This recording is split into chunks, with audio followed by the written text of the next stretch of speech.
Bem, boa noite a todas e todos. Nós vamos dar início ao nosso evento de hoje, que é a abertura do Festival da Cultura da PUC São Paulo. Essa é uma atividade que reúne diferentes setores da universidade, sob a batuta da Pró-Reitoria de Cultura e Relações Comunitárias, e a Reitoria de modo geral.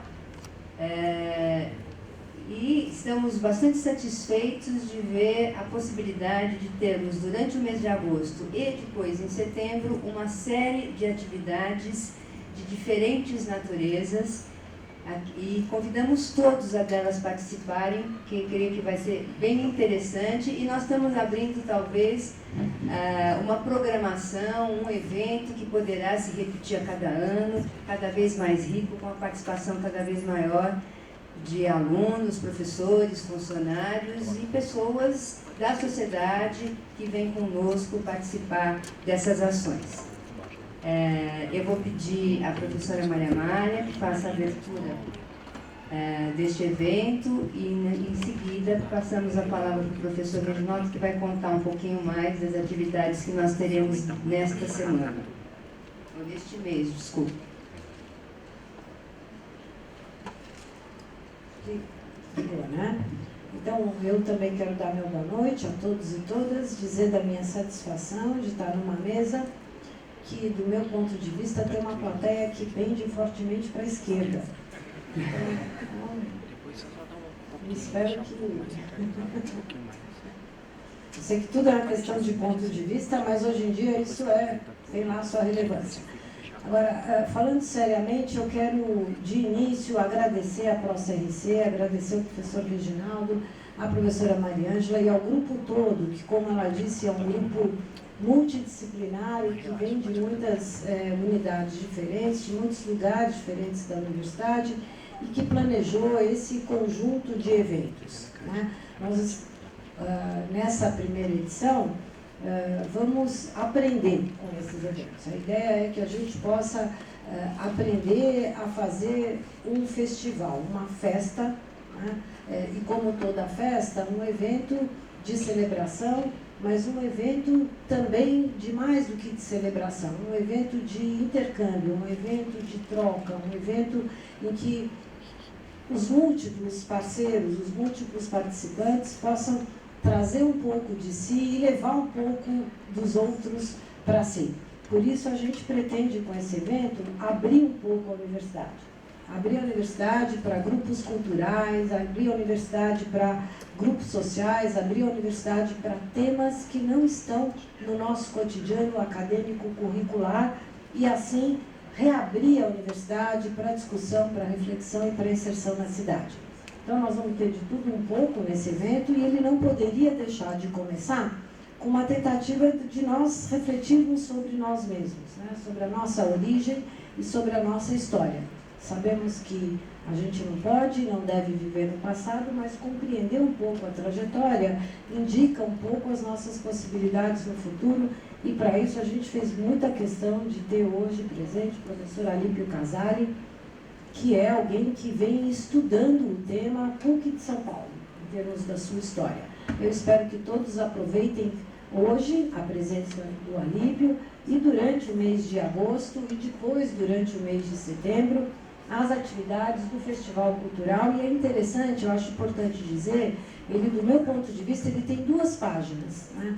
Uma primeira página que é o primeiro mês, durante o mês de agosto, a gente vai centrar fogo na discussão de migração e refugiados, e no mês de setembro nós queremos recuperar da nossa história um momento difícil dela, né?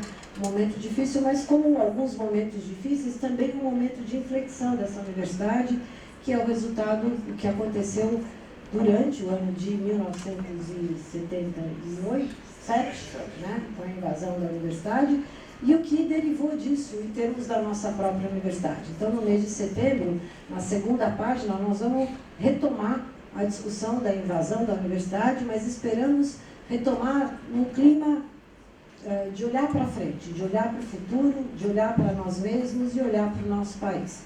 Então, bem-vindos a todos. A gente espera que vocês articulem as suas atividades acadêmicas, as atividades cotidianas, com a participação nos meses de agosto e setembro desse chamado festival, porque é uma festa composta de muitas festas, digamos assim, e que nós, do nosso lado, vamos aprender para ano que vem a gente começar com a sala lotada, com a esquerda e com a direita, presentes aqui, tá bom?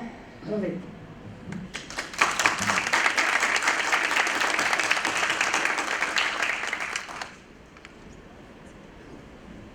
Alô? Bom, boa noite. Eu acho que agora seria um momento interessante, e eu vou tentar fazer isso. Há várias pessoas aqui que participaram desse processo. Se eu me equivocar ou faltar algo aqui, vocês me ajudem aqui, os colegas. Acho que a primeira coisa desse processo, alguém chegou para mim agora, outro dia, e disse: por que vai ter um festival da cultura? Né? Aí na hora eu fui bem honesto e pensei o seguinte: eu acho que nós devemos fazer outra pergunta, né? Por que nós nunca fizemos?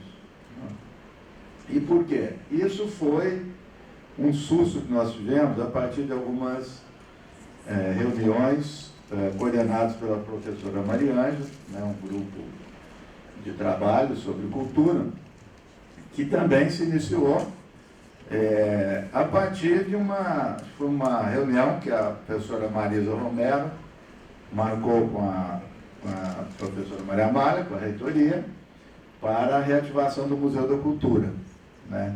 Então, os colegas aqui, o Gustavo e o Alberto, são os nossos coordenadores do Museu da Cultura, né? Então, mais do que reativando, né? Estão recriando o Museu da Cultura.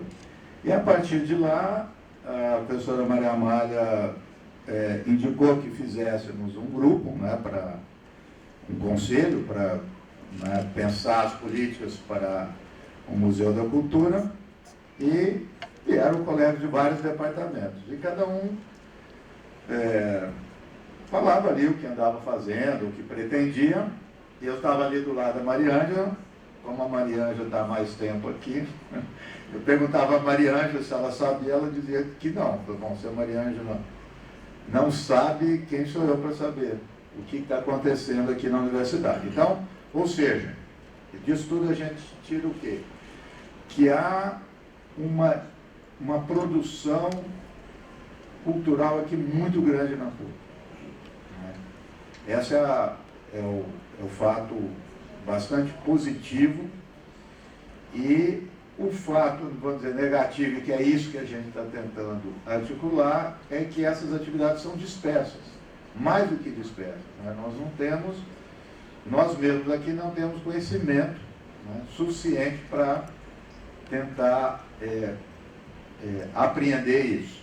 Então, acho que o primeiro propósito não era fazer nada, né, nada demais nesse primeiro momento, mas era apenas reunir, né, estimular, congregar todas essas atividades que estavam sendo elaboradas. Então, um primeiro, e tal como vem do Museu da Cultura, acho que uma atividade importante, um eixo desse festival, que o Gustavo, o Alberto e as alunas, eu não estou vendo aqui, a Marília, a Nília, e outros que têm participado bastante disso, vão fazer uma exposição sobre a história da PUC.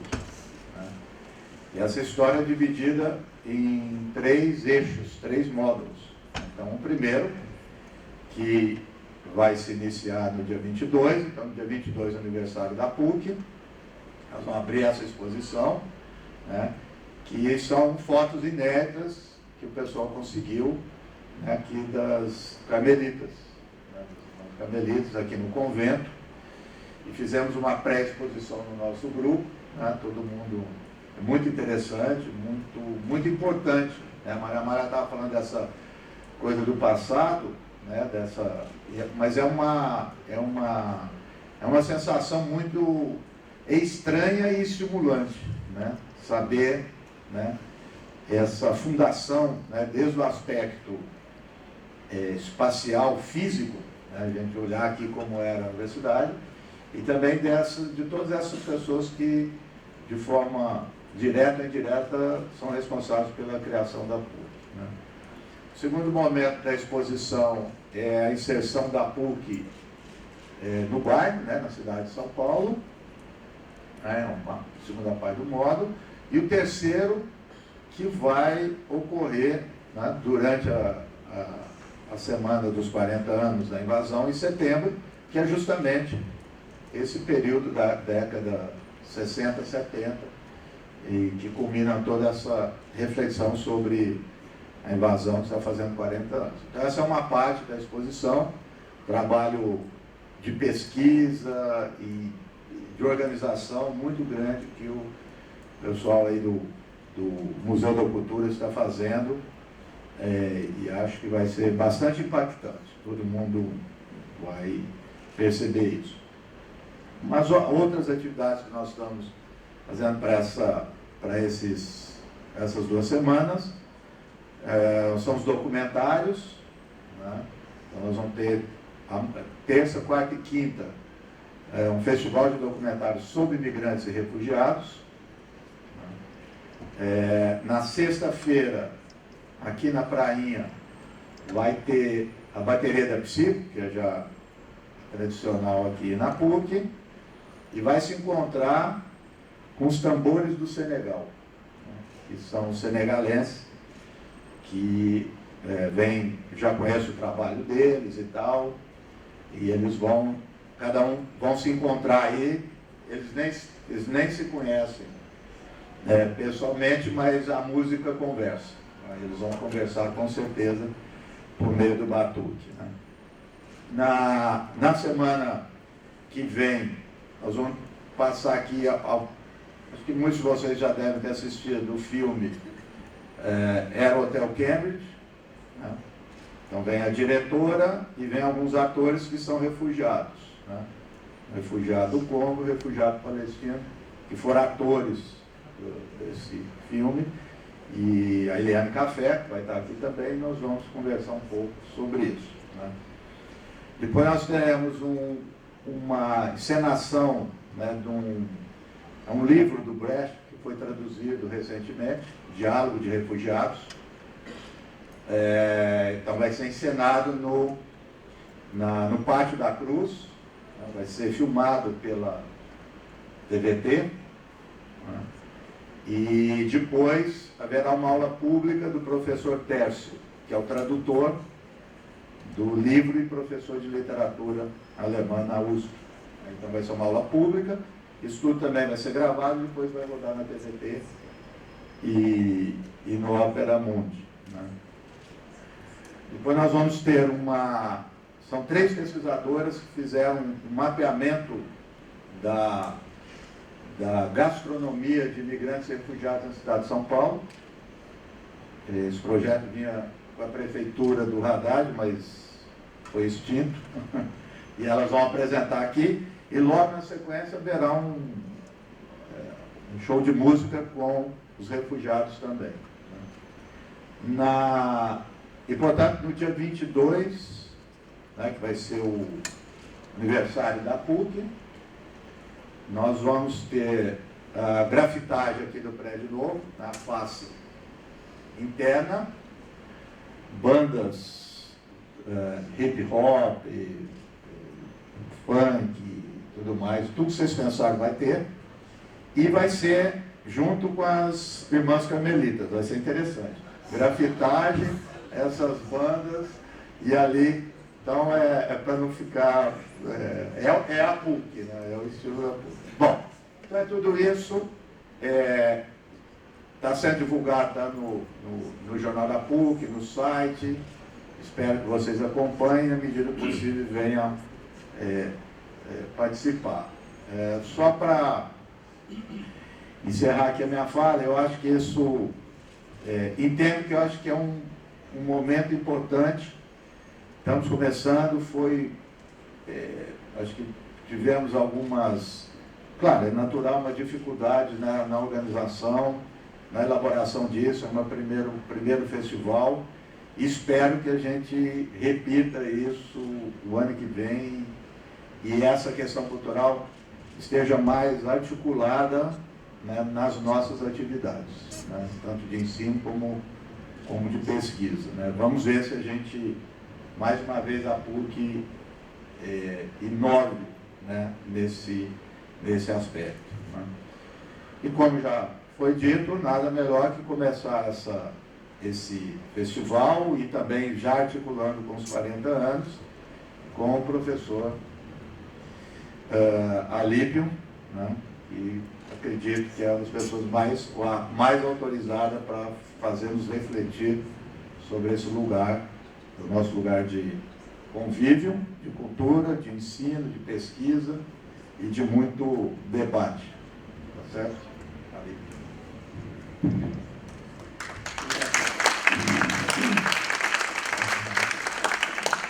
Bom, boa noite a todos e a todas. Um prazer estar aqui, uma honra estar ao lado da magnífica reitora, do magnífico reitor, porque o reitor nunca perde a magnificência, né? De quem foi vice-reitor, o professor Vanderlei. Agora, como é um festival, e eu acho que, naturalmente, aqui não é um encontro científico, eu não vou fazer uma conferência, foi chamado de conferência. Minha proposta é a gente fazer uma conversa, né, sobre alguns aspectos, digamos assim, porque num tempo aí de uns 25 minutos, meia hora, 35 no máximo, vamos ver, depois a gente abre para a pergunta, a gente tem que selecionar um pouco aí algumas questões. E talvez até para ficar uma coisa mais viva, eu vou inverter. Eu vou começar pedindo que vocês façam perguntas. Vou recolher umas 2 ou 3 perguntas aí para ver o que passa na cabeça de vocês quando pergunta assim, tipo, que perguntas você faria sobre a história da PUC? O que você não sabe? Eu estou pensando principalmente nos alunos, claro, o professor também pode. Mas o que você não sabe da história da PUC e gostaria de saber? O que você perguntaria? Diga aí.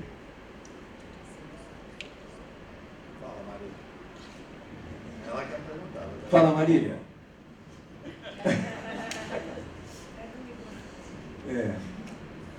O que você não sabe da história da PUC e que você gostaria de saber? Vamos ver se eu sei, né?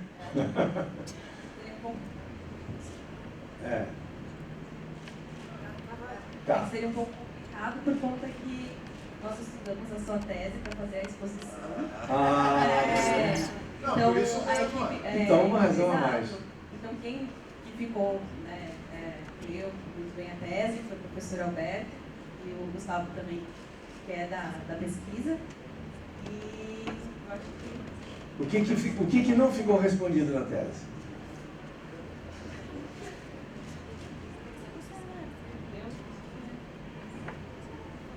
Boa noite, professor. Você é?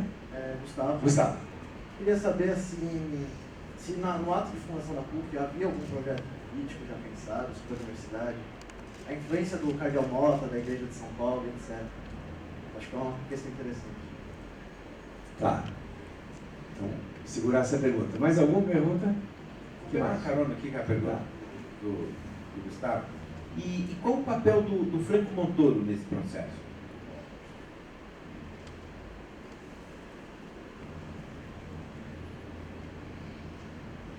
E mais? Mais uma? E aí já dá para disparar. Tá vendo? Então, pergunta que não falta. Rogério. Como é que era a estrutura das PUCs naquela época? Tá. São as várias. Tá. Como é que era essa estrutura naquela época? Tá, ok. A minha tem relação com essa. Posso fazer a minha? Claro. Eu acho importante a gente conversar um pouco sobre a transição da gestão pela igreja para uma gestão pela academia da própria universidade. Como é que isso aconteceu? Quer dizer, como que se deixou que isso acontecesse? O que foi feito para isso? Primeiro reitor civil. Bom, isso aqui já tem 2 Vou aulas. completar lá do... Eu pedi, eu vou resumir. Não, em relação ao que o Rogério colocou, a indagação, até nós fizemos isso nas nossas reuniões. Né? Quer dizer, tem o que faz com que a PUC São Paulo se diferencie, isso sem pesquisar muito, é visível isso, pela dinâmica, pela parte política, as eleições, para reitor, quer dizer, o que fez com que a PUC São Paulo se diferenciasse das outras PUCs? Isso tem a ver com mais com circunstâncias do que aqueles que fundaram, quer dizer, de onde vem esse jeito específico? Bom, então acho que eu vou parar por aqui, porque senão não dá. Muita coisa. Não, pode perguntar também, pode ficar pendurada depois da pergunta se não der para responder. Então, talvez o que o Gustavo fez, ele fez pensando em fundação, é isso? Você devia talvez estar pensando em 46. Mas a sua pergunta, na verdade, remete a bem antes. Remete à década de 20. Tá certo? Remete à década de 30. Então, eu vou tentar pegar um pouco por aí, essa história do projeto. Teve um projeto? Teve. Esse projeto não estava delineado do modo como ele aconteceu, historicamente. Ele era um projeto relativamente indiferenciado, não havia um desenho de universidade, como é que ela ia funcionar, etc. Mas havia clareza sobre uma questão que a igreja estava se pondo, na década de 20, já um pouquinho antes, mas eu não vou entrar em detalhes, com o cardeal Leme naquela época, né? Que tem a ver com a história da igreja, com a restauração da igreja no final do século XIX, Leão XIII, por isso que Leão XIII depois virou aqui do CA, né? Porque Leão XIII estava restaurando a igreja, porque a igreja tem uma outra história lá, que eu não vou parar, vou ter que parar aqui, porque senão vai muito longe. Mas havia no final do século XIX um projeto de restauração da igreja, que a igreja estava mal nas pernas do mundo. O papado estava em crise, daí a pouco entrou em crise definitivamente, perdeu territórios pontifícios, e a igreja estava lá formulando um projeto de restauração. Esse Leão XIII. E esse projeto, chamado até de romanização, porque a ideia era restaurar a igreja, deu certo, a partir de Roma. Esse projeto, ele se difunde por todas as igrejas. E quem pega esse projeto são os setores mais conservadores da igreja.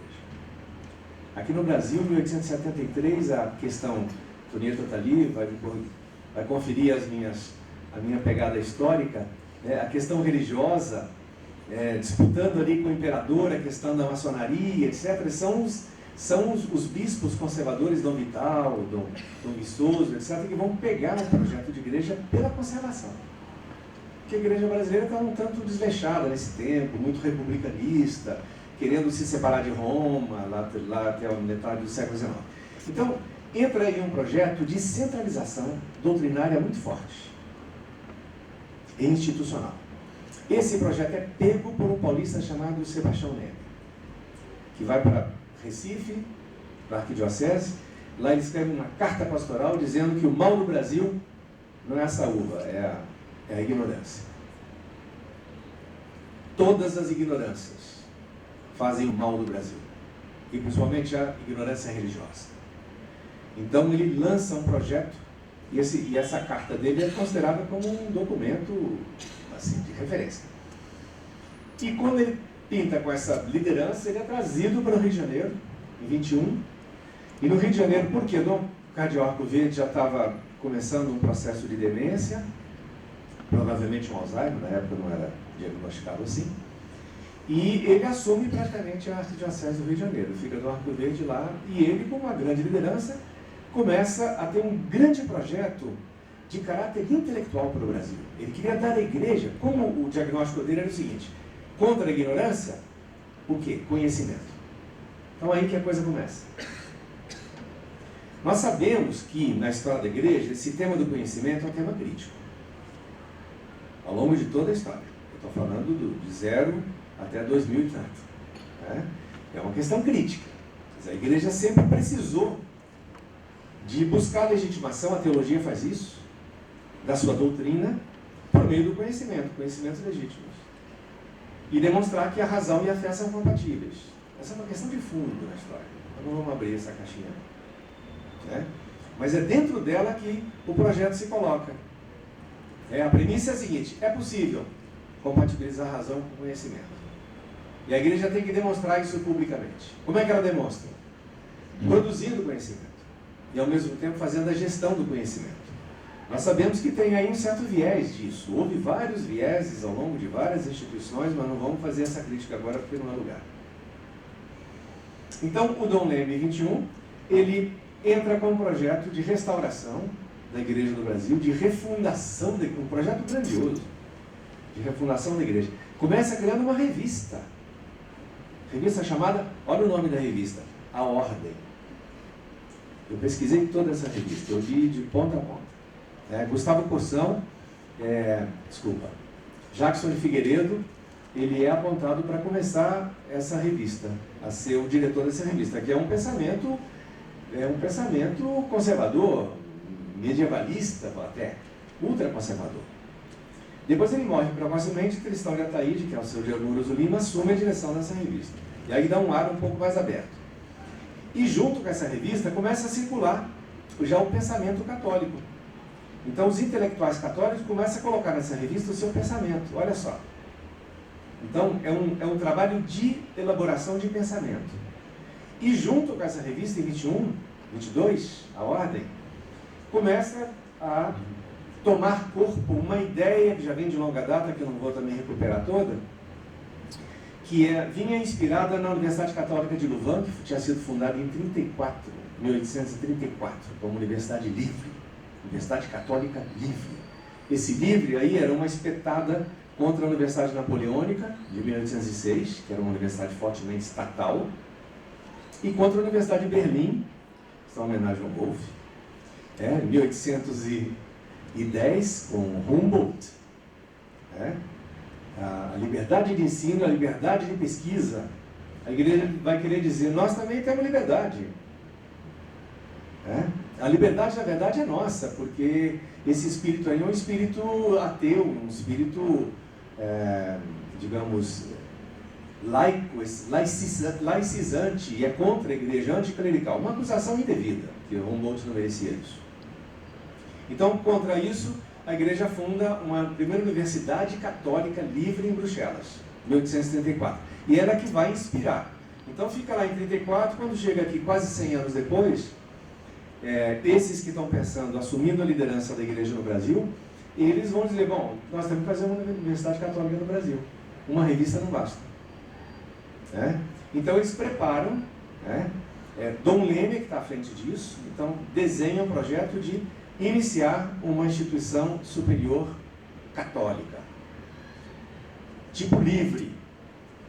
Veja, pequeno detalhe, em 1908, os beneditinos, Dom Miguel Cruz aqui, os beneditinos mesmo lá, os contemplativos, lá do Mosteiro de São Bento, fundaram uma faculdade que também se chamou Livre, Faculdade Livre de Ciências e Letras, São Bento.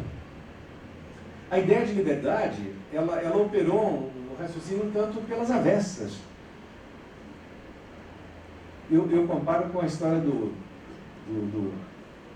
da escola sem partido, por exemplo, que fica defendendo a liberdade em nome, na verdade, de uma marcação doutrinária. Então, de uma certa maneira, essa marcação de liberdade que aparece na Universidade Católica de Bruxelas e que reaparece na Faculdade Livre de São Bento, ela era uma marcação um pouco às avessas, para dizer, olha, aqui que tem a liberdade, aqui que se realiza a plenitude do pensamento, porque aqui o integralismo era muito forte, né? Aqui todos os elementos são integrados. A história, a política, a cultura, tudo é integrado. O reino de céus e o reino da terra. Tudo vai ser integrado. Bem, então com esse ideal, ele é preparado no Rio de Janeiro e quem relata muito detalhadamente na minha tese, você vê Sobral Pinto, que eu tive o privilégio de entrevistar, conversar longamente com ele na ocasião da pesquisa, e ele estava à frente da fundação do Instituto Católico de Estudos Superiores, que se funda em 1932 no Rio de Janeiro, e que ia ser o germe da futura Universidade Católica.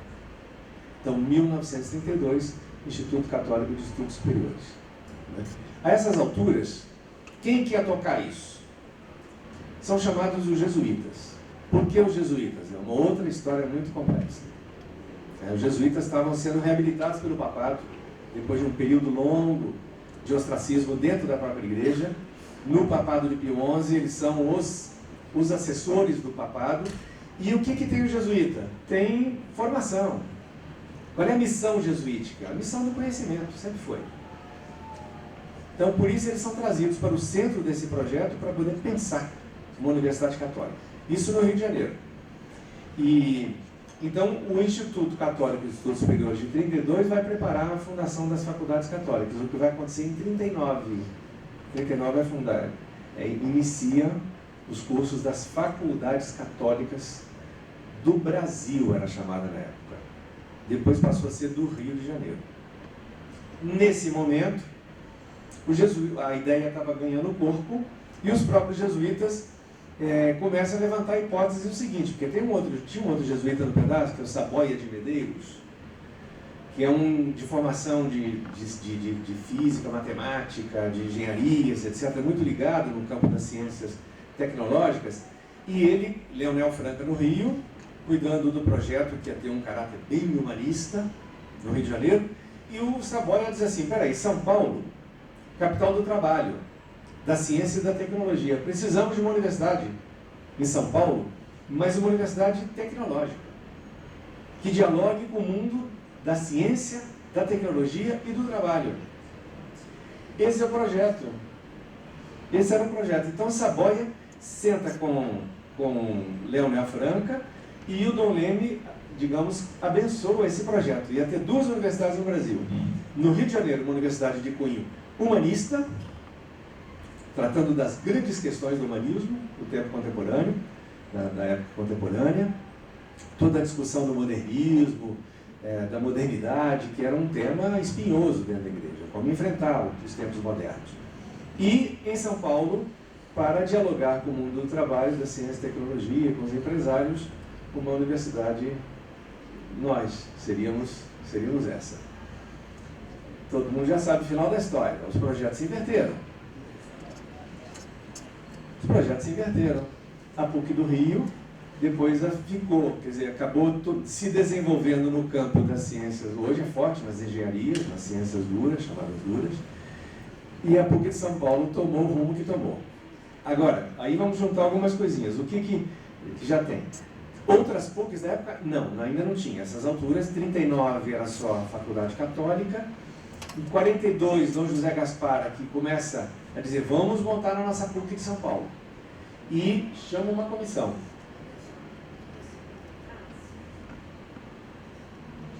Comenta muito, alguns comentaristas que tratam também da dificuldade do Estado brasileiro de criar uma universidade católica. A legislação brasileira, que até certo ponto dificultava a criação de universidades católicas por entender que o ensino universitário, as universidades seriam públicas. Eu já ouvi essa coisa, já me perguntaram sobre isso, e eu, sinceramente, não reconheço isso como um problema. Que havia dificuldades, mas de ordem puramente administrativa, jurídico-administrativa, mas comuns. Não houve, em momento algum, obstáculo. O principal período aí é Vargas, 30 a 45. Não há nenhuma informação histórica documentada de obstáculo criado pelo governo Vargas, muito pelo contrário. Ele tinha na igreja de Dom Leme uma aliança política muito importante para criar a unidade nacional. Esse é o projeto de Vargas, uma resposta à grande crise da década de 20. O país estava em crise de identidade. Para onde vai esse país? Os artistas dizendo, bom, antropofagia, nós temos em nós, no nosso âmago, a nossa identidade. Vamos nos produzir, vamos nos fazer, vamos nos realizar. Então, Partido Comunista, revolta do tenentismo, revolta do Forte Copacabana, quer dizer, o país estava em crise, o país estava em ebulição na década de 20, em busca de um projeto identitário. Então, isso cai no colo de Vargas. Então, Vargas gosta desse projeto da igreja de construção de uma identidade nacional, contanto que aliança com ele. Tanto é que, não sei se Estou lendo a Antonieta, ela que é meu... Quando o Washington Luiz sai do catete, deposto, quem é que está de braço com o Washington Luiz? O cardeal Leme. É que o acompanha até o carro dizendo: presidente, aceite, o novo está chegando, Vargas, abriu um caminho para Vargas. Então Vargas vai agradecer isso para sempre. Então tem um bom relacionamento aí. Obrigado. Tem um bom... Eu prefiro a minha sem gelo aqui, obrigado. Você também? Então, hoje a minha voz está boa, porque eu estou com problema de acidez na corda vocal e hoje deu uma compensada boa. Então, é a PUC, é o começo da PUC aqui. Então, o que acontece? Tem aí uma aliança com Vargas, que interessa muito a Vargas, criar um projeto, e converge muito com o projeto Vargas, que é também um projeto de identidade nacional, desenvolvimento para dentro, construir a nacionalidade, construir um projeto de nação, isso é Vargas. Então a igreja casa perfeitamente. Não por acaso, em 31, nas reformas ali que vão ser feitas, nas reformas educacionais, Vargas chama Francisco Campos, que é um católico reconhecido, militante, indicado por Dom Leme para fazer a reforma do ensino, implantar. Depois Capanema do mesmo jeito. Então tem aí uma aliança bastante ampla, que permite então o desenvolvimento de um projeto comum, de interesse comum entre trono e altar, como se dizia na época. Bem, então, fechando aqui já algumas dessas perguntas. Esse projeto, portanto, ele veio se desenhando quando a PUC do Rio, na verdade, a Universidade Católica, 39 faculdades católicas, chega em 45, vira Universidade Católica, a essas alturas do Rio de Janeiro. Não era do Brasil mais, era do Rio de Janeiro. E em 46 vira Pontifícia do Rio. Enquanto isso, o Saboia, Padre Saboia, que estava desenhando a PUC de São Paulo, ele tem uma desavença. Eu não vou abrir essa caixinha também, não porque é uma questão interna da igreja, mas por causa do tempo aqui. Mas tem uma desavença com o projeto de Dom José Gaspar e depois, daí a pouco, Dom Carlos Vasconcelos Mota, já em 45. Tem uma desavença de projeto e aquela ideia de uma universidade voltada para o mundo do trabalho, da ciência e da tecnologia, Saboia pega no bolso dele e leva e funda a FEI. A FEI. Então, a FEI depois a FEI até ficou agregada ao projeto da PUC até 71, depois ela desagrega. Mas originalmente o projeto da FEI era para ser o projeto germinal da PUC. Tá certo? Que por várias razões aí se separou e ele levou e abriu lá. Aliás, primeiro ele abre a ESAM, que é a Escola Superior de Altos Negócios, no mesmo campo, veja bem. Copiaram o modelo de Harvard. Harvard tinha uma escola de altos negócios, ele traz o modelo, porque ele tinha formação em Harvard, era um cara muito culto, ele traz esse projeto de Harvard e implanta aqui. Primeiro na forma de exame, que existe até hoje, está lá na Liberdade, e depois, especificamente, em vez de administração, altos negócios, engenharia industrial. É a FEI que levou também lá para o ABC. Bem.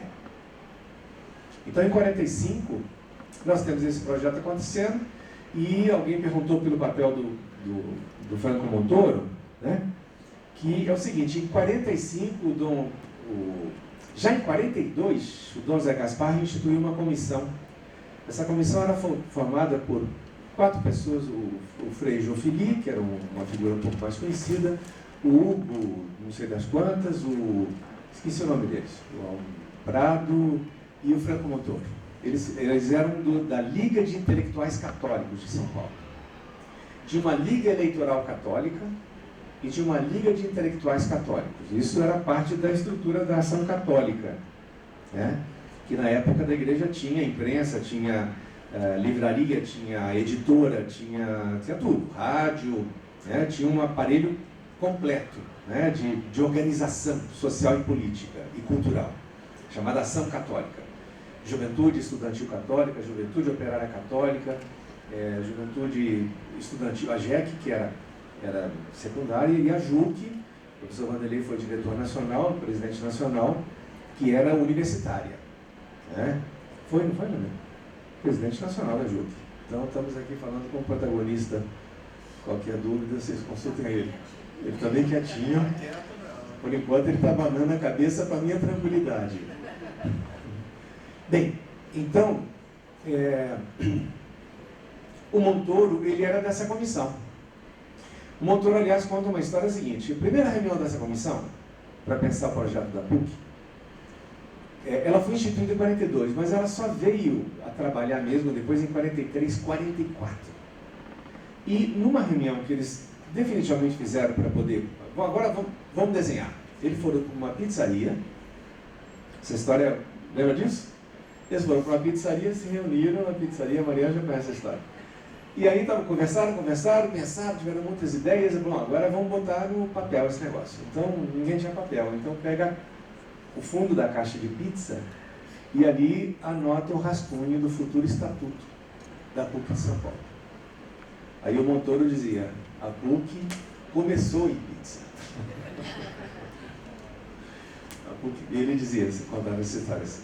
Então, ele teve uma participação direta. Não. Essa caixa foi rasgada, infelizmente, ela merecia um quadro. Se alguém tivesse celular naquela época, teria sido perfeito, né? Fotografar e guardar. Bem, então esse foi o papel do Montoro. Então, veja bem, nessas alturas, nós estamos em 46, o projeto era de 2. Bem-vindos aí, pessoal. Pode se acomodar.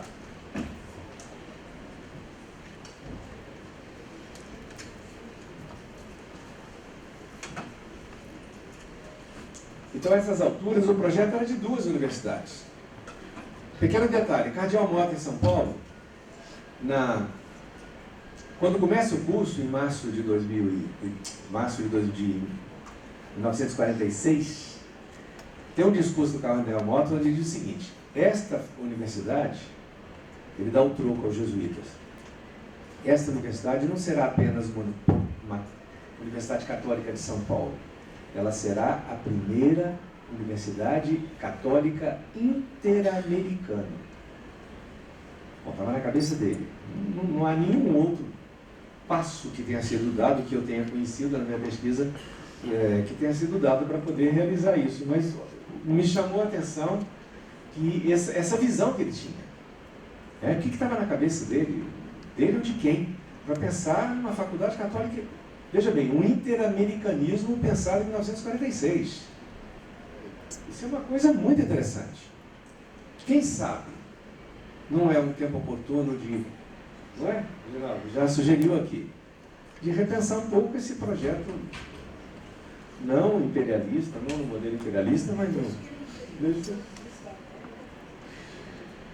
Bem, então, com certeza nesse período...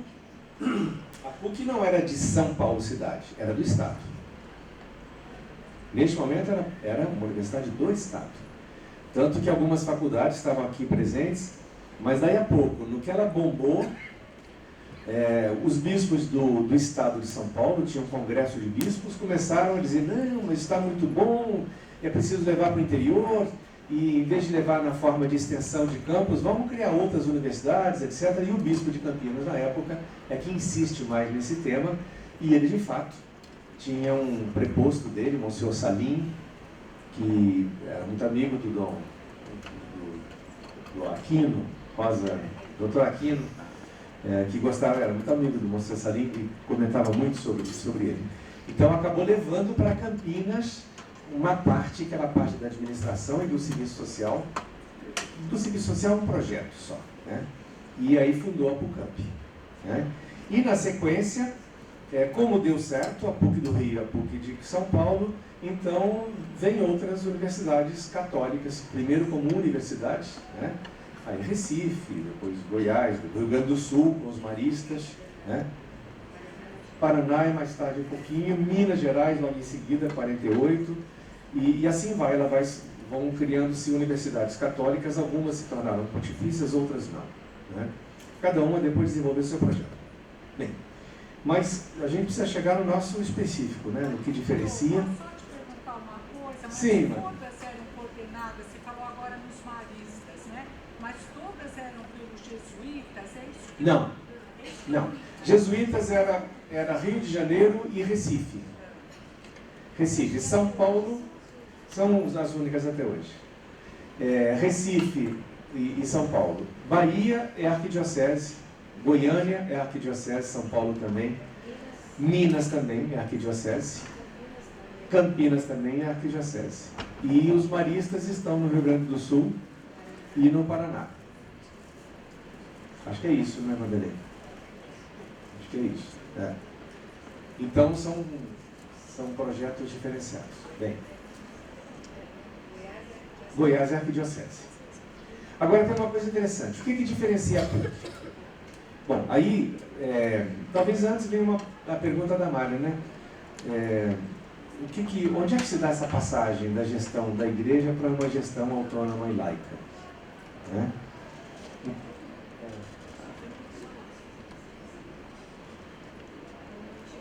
Então, mantivemos. Bahia ensaiou, Goiás ensaiou, Campinas ensaiou. Então, essa pergunta é importante. Eu acho que ela remete a uma conjuntura muito específica, viu? Acho que ela remete a uma conjuntura muito específica e, talvez mais, quando eu falo de conjuntura, eu acho que há protagonismos específicos dos bispos respectivos ou das ordens religiosas, no caso os dois maristas, né? Que no Rio Grande do Sul, maristas muito fechados, o Vanderlei tinha um trato muito direto com o Norberto Rauch, que era o reitor da PUC do Rio Grande do Sul, que era um tipo alemão duríssimo. Então, a convicção, não, esse alemão aí é só um detalhe, mas ele era alemão. Não, Wolf não tem nada a ver com o nome. Não tem nada a ver com o significado do nome. Então, eu acho que tem a ver com protagonismos locais. No caso, o bispo de Goiás, num certo momento, com o reitor Wilson, como ele chamava? Pedro Wilson, que assumiu, que depois foi deputado, cara de esquerda, etc. Ele assumiu a universidade e fez um projeto. A nossa avaliação é de que ele foi muito na nossa cola, quer dizer, o que a PUC estava desenvolvendo, ele viu que era um filão interessante para a universidade e investiu nisso, né? Mas eu acho que é difícil de entender como é que se deu a passagem. Quer dizer, eu não tenho nenhum elemento documental de porquê que o último bispo, que foi reitor, passou a gestão para o Bandeira de Melo, né? Que era o Tarso Genro, não sei o quê. Esse é o nome do bispo. Então ele passa a gestão para o Oswaldo Bandeira de Melo, que dá o nome a esse prédio hoje, e que assume, então, a gestão da produção. Eu não encontrei nenhum documento que mostre as razões disso, né? Nas perguntas que eu fiz aos meus entrevistados na ocasião, eles disseram que o projeto já era laico desde o início. A comissão que instituiu a PUC já era de leigos, tinha um frei no meio, mas era 1 e 4 leigos. Então, que o ideal de uma gestão de uma universidade laica, digamos assim, laica em termos da gestão mais acadêmica e não uma gestão eclesiástica, já estava nos planos, do cardeal Mota. Mas eu não pude verificar nem confirmar isso documentalmente.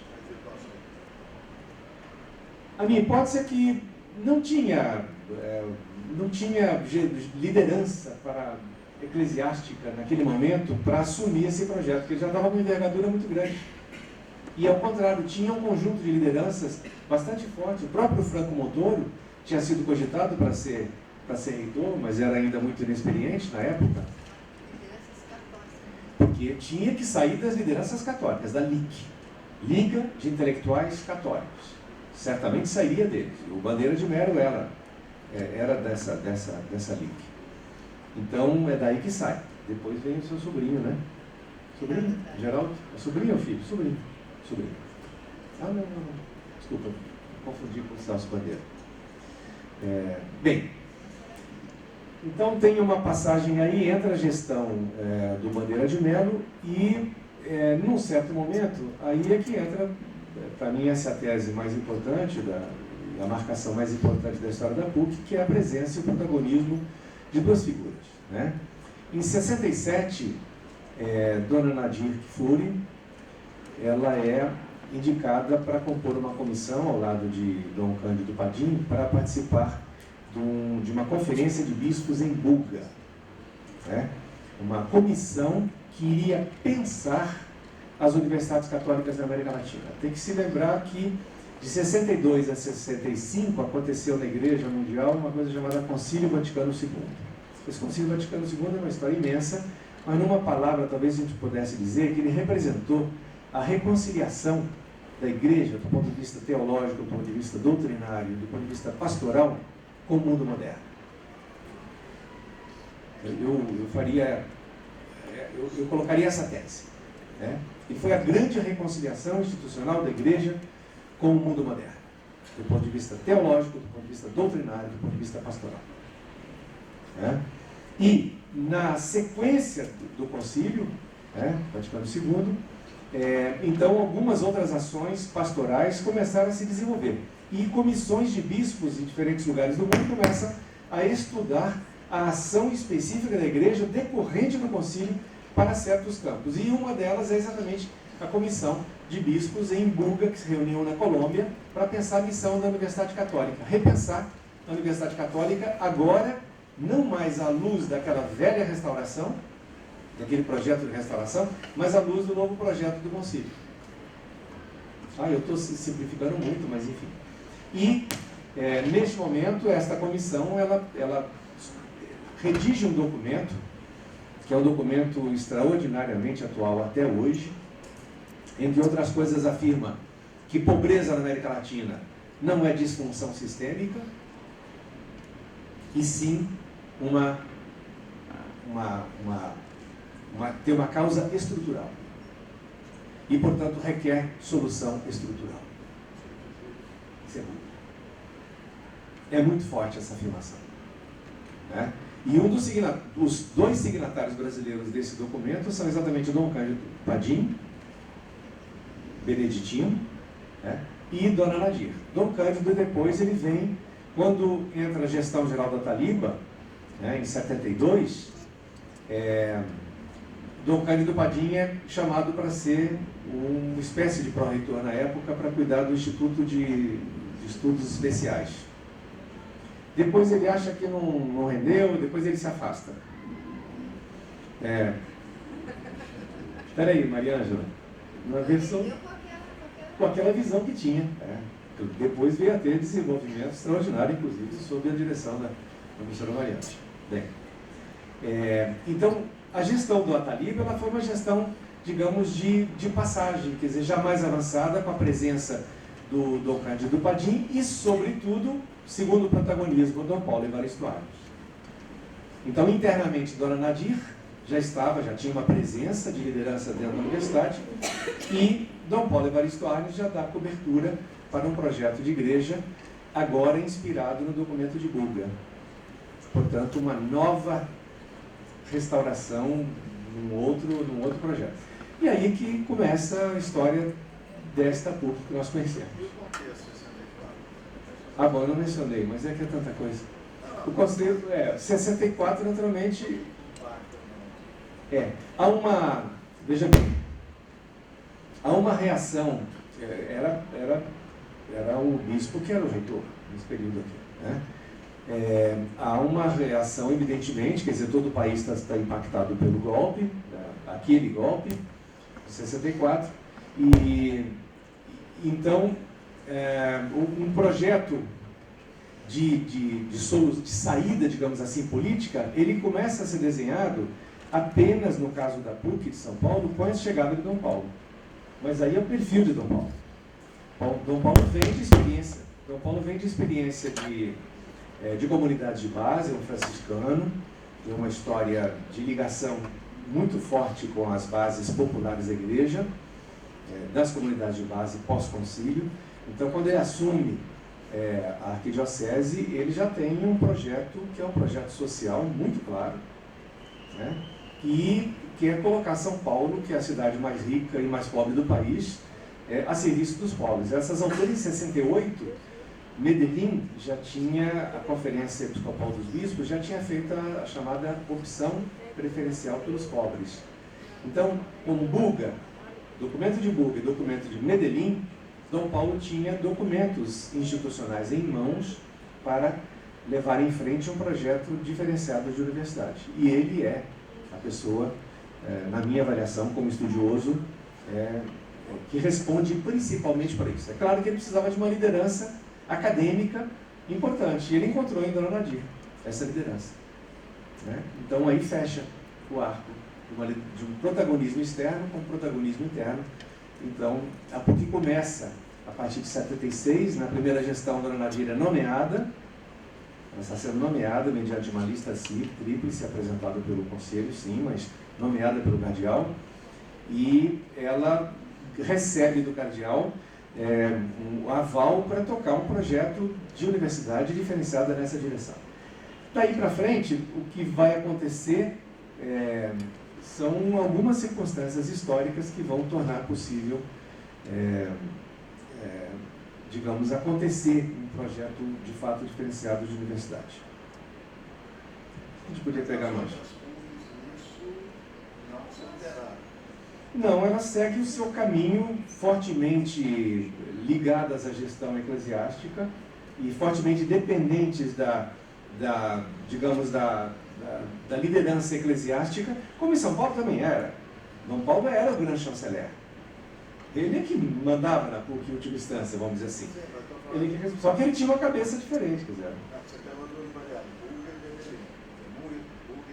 Que se complementam. Sim, mas não influenciaram as outras. Não pegaram.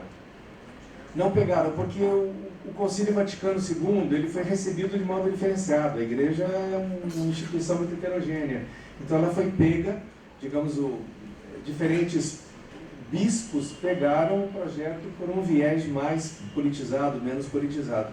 E no caso Dom Paulo foi bastante politizado. Goiás, por exemplo, tem uma história interessante. Eu não sei exatamente, mas Goiás tem nos anos 80, Amália, não dá para ouvir vocês. tem alguma semelhança com São Paulo. Chega a ter, eles tiveram reitores não padres, eleitos. Pedro Wilson foi eleito. Isso depois recua, né? Depois recua. Perto dos anos 2000, isso voltou para trás em Goiás. Mas acho que anos 90. Não era PUC, então, era só uma universidade católica. Universidade Católica. Ela passa por um suspiro, tipo. A Campinas também, no começo dos anos 70, tem um reitor que é da academia, e em algum momento isso recua. Acho que tanto em Goiás como em Campinas, o argumento interno do recuo e para a volta da igreja na gestão é financeiro. Tanto no caso como no outro. Não tem dinheiro. Houve uma crise financeira, sim, mas eu acho que foi um pretexto. Nada mais que pretexto. Essa é a minha avaliação. Era um argumento, para poder administrar. De uma certa maneira, a PUC de São Paulo também, a crise dos anos 80 na PUC de São Paulo também, ela ensejou depois digamos, ela deu base argumentativa para uma mudança na gestão econômico-financeira da universidade, gestão administrativa, né? E que, se bem que ali na ocasião tinha um outro fator específico, estou falando agora de 2005, com, digamos, o auge da crise econômico-financeira, que decorreu do fato de que foi necessário um grande empréstimo, ponte de longo prazo, para alongar a dívida da PUC, e esse grande empréstimo que foi obtido junto a dois bancos, Bradesco e o Real, ele requereu, foi necessário para isso a hipoteca de hipotecar bens, como quase tudo da PUC já estava hipotecado, restavam os bens da Cúria. Então, Dom Cláudio Jungs, aí que já estava desde 98, na frente da arquidiocese, então ele oferece sim o patrimônio da Cúria, mas aí, evidentemente, do ponto de vista do raciocínio da gestão eclesiástica, perfeitamente compreensível desse ponto de vista, requer então que tenha o controle sobre a fundação econômica financeira.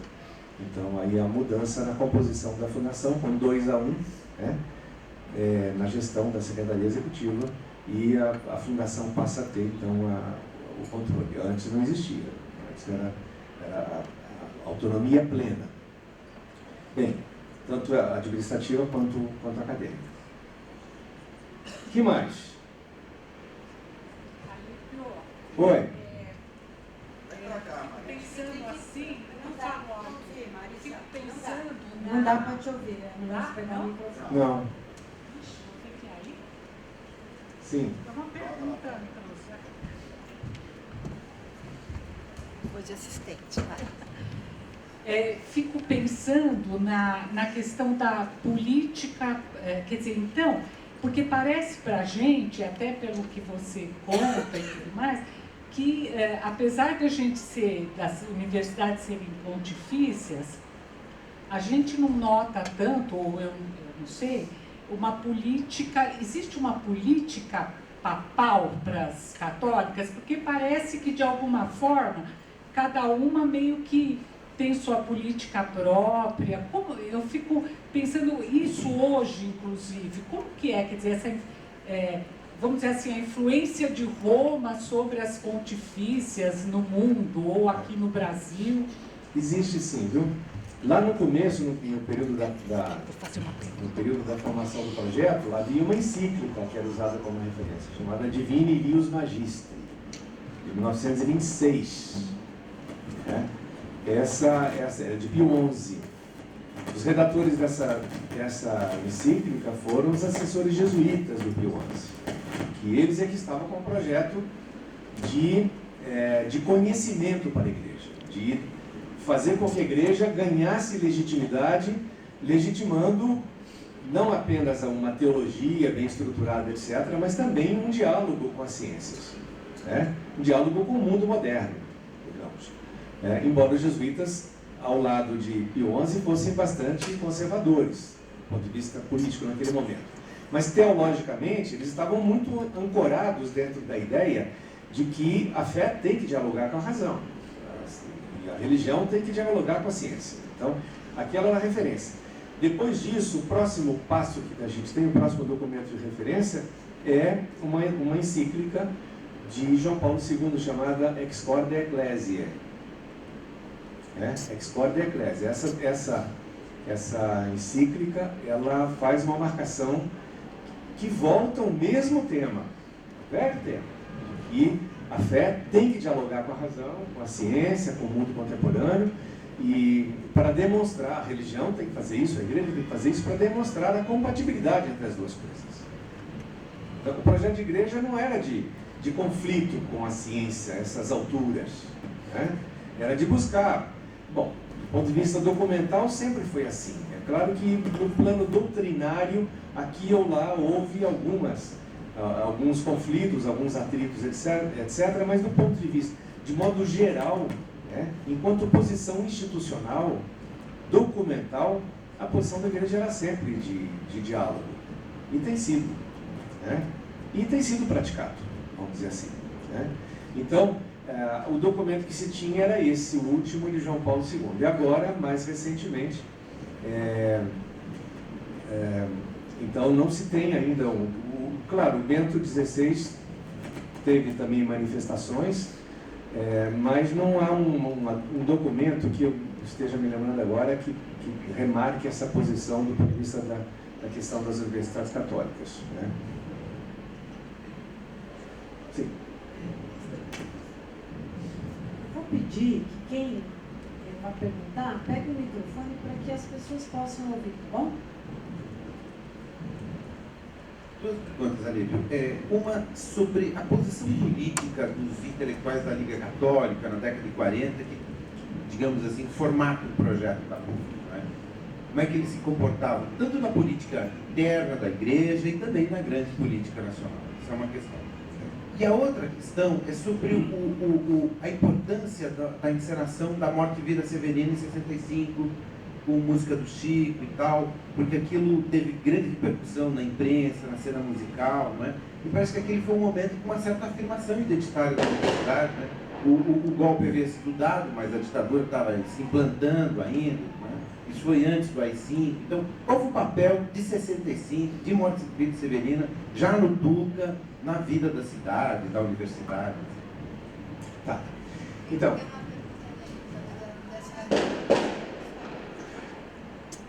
talvez mais rapidinho. Olha, a Liga de Intelectuais Católicos, há muito pouco registro, há só referências sobre... eu desconheço que tenha havido atas, por exemplo, que haja livros eu não me aprofundei, quer dizer, não era o objeto principal da minha pesquisa, não fui atrás, mas nas perguntas que eu fiz, ninguém me deu nenhuma pista de que tivesse ali uma organização, um estudo específico. Pode ser que depois disso já tenha sido feito e que eu desconheça, porque depois eu desloquei um pouco o meu campo de pesquisa, então eu não estou inteiramente atualizado. Pode ser que haja algum estudo já feito sobre isso. Mas eram intelectuais cristãos, modernos, talvez pelo que eu conheço, quer dizer, os demais que participavam, pelas referências que eu tive pelo menos, eles eram um perfil de Franco Montoro, que é um perfil que é bem conhecido, quer dizer, uma democracia, Estado de Direito, etc., um pensamento liberal, um liberal social, digamos assim, com uma preocupação, uma democracia cristã italiana muito forte, Adenauer na Alemanha, esse viés de centro-esquerda, digamos assim, mais para centro do que para a esquerda, mas um pensamento esclarecido, com certeza, né? E democrático, comprometido com o projeto democrático. Era um pouco por aí. Uma referência que eu vi do Jofili, que estava nesta comissão, é de que ele representava o segmento mais conservador, digamos, o pensamento mais conservador. Talvez não por acaso, ele era o único frei clérigo presente nesta comissão. Agora, de todo modo, não vamos reduzir a história, não se poderia reduzir a história aos projetos desenhados, idealizados. Quer dizer, o que de fato vai valer, e aí eu acho que é muito pertinente a sua observação, em 65, a minha avaliação, conversei com algumas pessoas que participaram do movimento na época, é que não houve de antemão clareza de que o Tuca estava recém-inaugurado, em 64, né? 65, inauguração. Então, a Morte e Vida Severina era a inauguração do teatro. João Cabral, claro, era um pensamento crítico, etc., mas não se poderia dizer que aquele poeta fosse uma pessoa politizada. Eu acho que coisas foram acontecendo quando entra a montagem do grupo Tuca, e aí eu acho que aí vem a cabeça de estudante, aí vem o feeling, a intuição estudantil, eu acho que valeu muito, né, no grupo Tuca, que deu um sentido político muito forte ao projeto, Morte e Vida Severina. Né? E outro, claro, ele entrou num momento de uma conjuntura em que a leitura se fazia pelo viés da conjuntura externa. Então, você está com um golpe militar, tá certo? É anterior ainda a 68, mas já suficientemente marcante, e de repente entra um retrato da miséria, do movimento, de uma trajetória de um migrante, olha aí, um migrante, de um migrante em busca de uma vida nova, etc. E a esperança de uma vida severina. Eu acho que tudo isso cai com uma luva no contexto. E acaba, no meu entender, criando um clima. Não é que o clima existisse, criou um clima. E o afluxo de jovens, sobretudo, ao teatro, quer dizer, foi um sucesso retumbante, não é só porque tivesse ganho o prêmio Inice, mas porque, de fato, quer dizer, de repente ali o país estava se vendo no palco. Eu lembro que eu vinha na apresentação, na primeira apresentação, e por um privilégio, sem querer, eu estava acompanhado do Orlando Pilati, um professor da Universidade de Brasília, outro dia eu não estava lembrando disso. Eu sentei bem atrás do João Cabral, do Melo Neto, então eu estava ali participando. Era um clima de uma intensidade, de uma vibração muito intensa. Então eu acho que aconteceu. Eu acho que não estava assim, programado. Aconteceu. assumir. E acho que boa parte das coisas da PUC aconteceram. Eu acho que há uma questão importante nos anos 60, tanto para a primeira metade como na segunda metade dos anos 60, o Brasil e São Paulo eram outro país, e São Paulo era outra cidade. São Paulo tinha duas universidades. Tinha a USP e uma universidade chamada Universidade Católica. Né? A gente tem, ainda hoje, a gente vive um pouco alguns resquícios que vêm dali. Né? Havia muito menos vaga oferecida pelas universidades do que havia, apesar do ensino superior brasileiro ser desse tamanho, ele ainda era dimensionado a menor do que havia de gente querendo estar no ensino superior. Então, a PUC, movimentos excedentes. A PUC São Paulo tinha um movimento de excedentes como havia na USP. Quer dizer, o que acontecia? Se chegava ao final do segundo grau, se fazia o vestibular e havia, a partir de uma certa nota, o aluno estava aprovado, mas ele não entrava porque não havia vaga.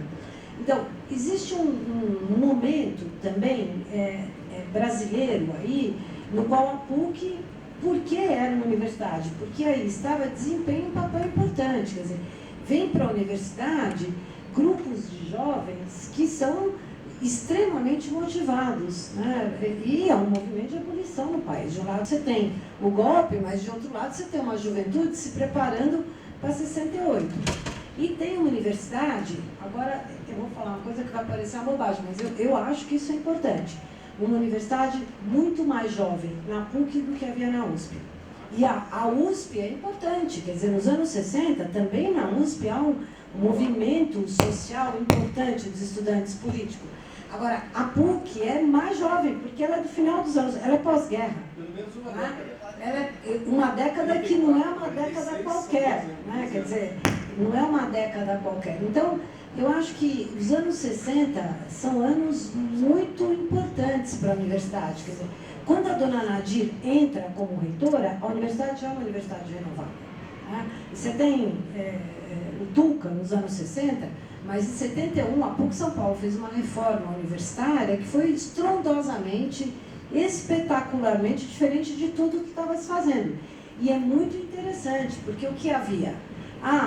Uma legislação que é imposta às universidades, né, que é uma legislação da ditadura, e a PUC cumpre essa legislação às avessas. Cumpre essa legislação de uma maneira que nenhuma outra universidade cumpriu. Deu no que deu, quer dizer, tem coisas muito boas e coisas muito ruins que são resultado disso. Mas, então é isso que o Alípio diz. Há uma conjuntura política para além da conjuntura da igreja, um momento histórico nos anos 60 que levam a PUC, ela entra nos anos 70 de uma maneira muito diferente, né? Eu acho importante a gente relembrar isso. Então, eu acho que Morte e Vida Severina é um evento desse conjunto, né? Há nesse momento cursos novos sendo trazidos para a universidade, há nesse momento a questão dos excedentes. A PUC São Paulo foi invadida em 68, ela parou de funcionar por 6 meses, quase um ano, não é isso? Estou falando bobagem? Os alunos acamparam, tomaram conta, entraram no conselho universitário, a universidade foi autogerida. Vocês sabem dessa história? Todo mundo esqueceu essa história. É uma história espetacular, não me conta muito ela, mas é. Então, eu acho que o Morte e Vida Severina é um ponto nessa trajetória que é importante para a universidade. Os estudantes dos anos 60 são os, digamos, iniciam a vinculação, a preocupação dos estudantes com os pobres do país, com as massas. Isso não existia antes. E a PUC e a USP eram grandes contingentes para isso. Então, os nordestinos que vinham para São Paulo, é só pegar a música popular, cheia disso. Né? A Bossa Nova. A Bossa Nova. Né? E nós, fim de semana, íamos para as favelas para ajudar na autoconstrução de casas. Por isso que um festival cultural é isso. Então, o nordestino representou isso muito bem em Morte e Vida Severina. Eu acho que Aliás, nós temos aqui presente uma participante ativa do movimento dos excedentes. Vocês não sabem, depois vocês me perguntam, eu conto para vocês. Tá, você ia perguntar? Professora Marisa Romero. Eu ia falar, eu fui excedente. Ah, é? Ah, é? Acampou aí, aprontou. Eu não sei porque era menina na época, mas eu sei pesquisar. Eu de minha parte, minha mãe fazia parte do corpo estudantil da PUC em 68 e eu tenho histórias incríveis dessa época. Opa, ela podia vir contar essas histórias aí. Realmente fichada no boicote, coisas sem ser militante ativa, mas pela simples presença na faculdade, o simbolismo que a faculdade tinha e tudo, e o ambiente político. Então. E você quem é? Sou Nicole, hoje é meu primeiro dia dentro da PUC, eu acabei de entrar para o mestrado em Educação Curricular. Essa é a minha primeira aula. Você é minha aluna, então? Sou sua aluna, professor. E aí eu vou tomar liberdade de fazer uma pergunta. Eu estou ouvindo essa questão da história da PUC e trazer um pouco para a contemporaneidade. Me interessa muito o ângulo do contexto, que foi você que pontuou primeiro. Fale também sobre o contexto. Acho que não dá para falar da história só olhando para dentro do interessantíssimo contexto da igreja, da concepção do projeto, de como ele foi evoluindo. Acho que é fundamental você olhar em que medida ele está interagindo com um meio. E você falou uma coisa sobre a fundação, sobre o contexto mais recente. Eu vou fazer uma pergunta, talvez polêmica ou não, mas muita curiosidade minha, né? Hoje, em que medida nós estamos num contexto tão polêmico, né? Ele não é ditatorial, ele não é tão ameaçador como foi na década de 70 com a ditadura, mas é um contexto muito polêmico do ponto de vista tanto político, como a realidade econômica do país e afins. De que forma, se existe isso, a liberdade do corpo diretivo, do projeto da faculdade se vê influenciado ou não, ou vamos usar a palavra cerceada, pela maneira como as coisas estão sendo geridas hoje, por conta o senhor falou do financiamento, da questão da fundação, os votos. Como é que a faculdade, o corpo dirigente, o corpo docente se sente em termos de liberdade? Uma pergunta bastante subjetiva. Talvez individual. Nicole, eu vou acho que comentar já. Eu acho que a violência, a ameaça é talvez tão grande quanto, se não for maior. Eu não sou muito otimista, não. Pelo contrário, eu acho que a dissimulação é mais perigosa do que aquela violência explícita que nós tivemos naquele período. Então, eu acho que é um tempo muito grave que se vive, né? E, portanto, a ameaça que está pairando é uma ameaça muito, muito pesada. E, desse ponto de vista, eu concordo inteiramente com o que você está insinuando, sugerindo que encontramos aí um paralelismo político, sim, histórico, muito expressivo entre os desafios que a PUC enfrentou naquele período de ditadura e os que enfrenta hoje. E a minha pergunta, só para complementar, tem uma curiosidade, muito que tem acontecido em muitas universidades, que são, às vezes, totalmente financiadas ou nascidas no mundo mais corporativo, nessa São Paulo do empresariado, e à medida que você coloca um envolvimento de mercado financeiro, tem todas essas questões de forma documental e tudo mais, em que medida um viés mais mercadológico acaba sendo colocado, né? Tem muito estudo hoje falando sobre o ensino superior e as grandes polêmicas sobre a academia e a formação puramente mercadológica. Não estou advogando em nenhuma das pontas, só estou curiosa se existe uma mudança ou uma pressão por mudança em alguma das direções, uma influência maior na história da PUC hoje. Olha, talvez eu pudesse passar para a reitora a resposta a essa pergunta do ponto de vista mais institucional, digamos assim, né, como posicionamento. Como analista, claro que a gente sabe que essa tendência está em toda parte, né? O mercado está cobrando, né, e as universidades estão entregando, via de regra, o que o mercado está cobrando, e isso tudo se coloca dentro de uma crise generalizada, que é a crise de formação. Quer dizer, formar o quê? A grande pergunta que está na cabeça do jovem hoje é, inclusive, para quê? Para que futuro? Né?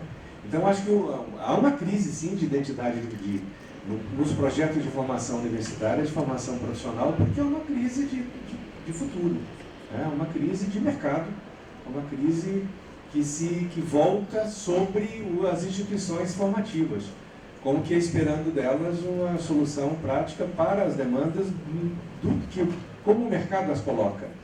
Agora, a PUC tradicionalmente não tem dado respostas satisfatórias desse ponto de vista do mercado. É claro que ela também forma para o mercado, né? Mas existem duas coisas diferentes, eu acho que tem duas dinâmicas. Uma dinâmica é a dinâmica de formação, especificamente, cursos que são formados para profissionais desta ou daquela campo de atuação, e outra dinâmica é a dinâmica institucional. O conjunto da universidade pensa como? Por mais que ela seja capaz e coloque no mercado, entregue ao mercado profissionais capacitados até para aquelas demandas com as quais ela poderia não concordar, o pensamento universitário é outra coisa. Eu acho que a PUC tem um pensamento, né? A PUC é um lugar de pensamento, tem sido assim historicamente. Eu acho que os acontecimentos mais recentes, a história mais recente da PUC está corroborando a ideia de que aqui sim tem um pensamento diferenciado, e ele independe de quantos profissionais estão sendo entregues ao mercado com que perfil. Quer dizer, são duas coisas distintas. Tem um pensamento, uma relativa autonomia. Aqui é um lugar de pensamento, e de pensamento crítico. Agora, talvez a reitora possa responder melhor do ponto de vista do perfil de formação, não sei. Eu não sei se eu entendi exatamente a sua pergunta, mas eu entendi que no primeiro momento, a sua pergunta, você chegou a falar na liberdade individual dos nossos docentes, né?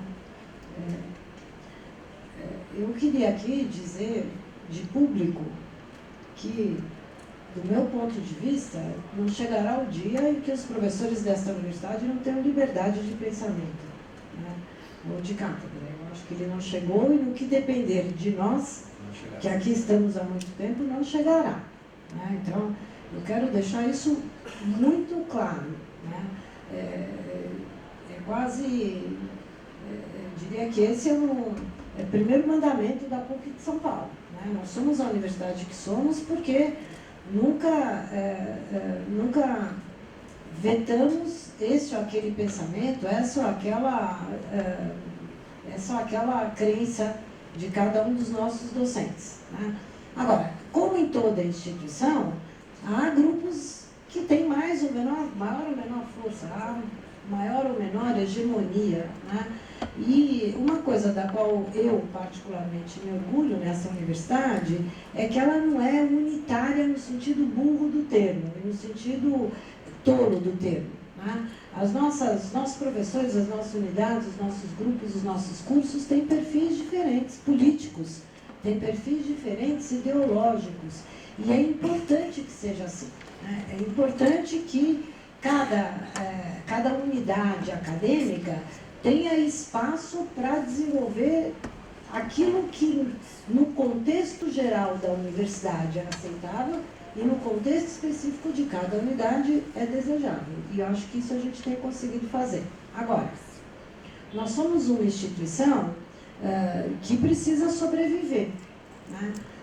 E para sobreviver, nós dependemos basicamente de vocês. Quer dizer, essa instituição sobrevive com mensalidade de aluno, né? Como é que é essa mensalidade? 70%, por volta de 25% dos nossos alunos de graduação hoje são bolsistas ProUni e Fundasp. São alunos que não pagam a universidade e que vêm de uma origem socioeconômica que até 20 anos esse país não conhecia em universidades de qualidade. 1/4 dos nossos alunos hoje tem este perfil. E esta é uma novidade. É uma novidade trazida, me perdoem aqueles que não acreditam nisso, mas o dado está aí, ele é público, trazida pelos governos do PT, com a tal da história, de uma história chamada ProUni, né? A gente sempre teve 20, 25, 30% de alunos bolsistas na PUC de São Paulo, desde que eu aqui estou, faz bastante tempo, mas os nossos alunos bolsistas não tinham este perfil que hoje tem. Esse perfil vem de uma política de Estado que foi muito bem recebida por essa universidade, embora não tenha sido bem recebida por outras. Então, esse é o nosso perfil. A nossa graduação, nós temos nós temos perto de 75% dos alunos pagantes e perto de 25% dos alunos que não pagam, mas contribuem financeiramente para a universidade. Porque não fosse eles, nós não seríamos uma universidade filantrópica. Então, eu faço muita questão de dizer isso para os nossos alunos pró-unistas. Vocês não estão pesando sobre o bolso dos nossos alunos pagantes. Pelo contrário, vocês estão aliviando o bolso do pagante. Acabou o ProUni, acabou a filantropia, no dia seguinte as nossas mensalidades subirão em torno de 30%. São impostos que hoje a universidade não paga. De qualquer maneira, nós temos esse perfil na graduação. Na pós-graduação, praticamente metade dos nossos alunos é bolsista. E aí são bolsistas financiados diretamente pelo Estado brasileiro, no nosso caso, basicamente pela federação, 2 programas, CAPES e CNPq. Aliás, em risco, ambos, no momento hoje. Né? Então, hoje, nós temos uma universidade que não tem um perfil apenas de elite, graças a algumas políticas de Estado e graças ao fato de que a nossa universidade assumiu essas políticas. Eu acho isso importante de dizer. Todo mundo reclama que a PUC não é bonita, que a PUC não sei o quê, que no Mackenzie não sei o quê, não sei aonde, não sei... Este é o preço que esta universidade pagou para se diferenciar do ponto de vista ideológico e de compromisso com a formação de quadros que pensam nesse país. Né? Não é à toa que da PUC tem gente no governo A, no governo B e no governo C. Né? Historicamente, a universidade tem contribuído com o pensamento brasileiro, eu diria. Não é só com a... Agora, nós formamos gente que tem que viver da sua força de trabalho no momento que sai da universidade. Então, a universidade tem, sim, um compromisso com uma formação também para o mundo do trabalho, tal como ele é aqui. Não adianta formar administrador de empresas que é só apenas, tão somente, unicamente crítico do sistema capitalista. Ele até vai ser, eu espero. Mas ele tem também que poder saber trabalhar na empresa, se ele é um administrador de empresas. Né?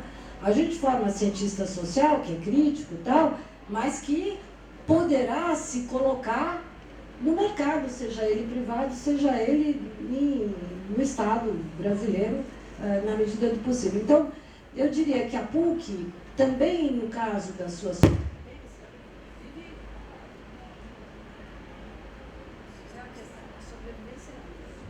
Alô, alô. Acho que ele não quis mais me ouvir.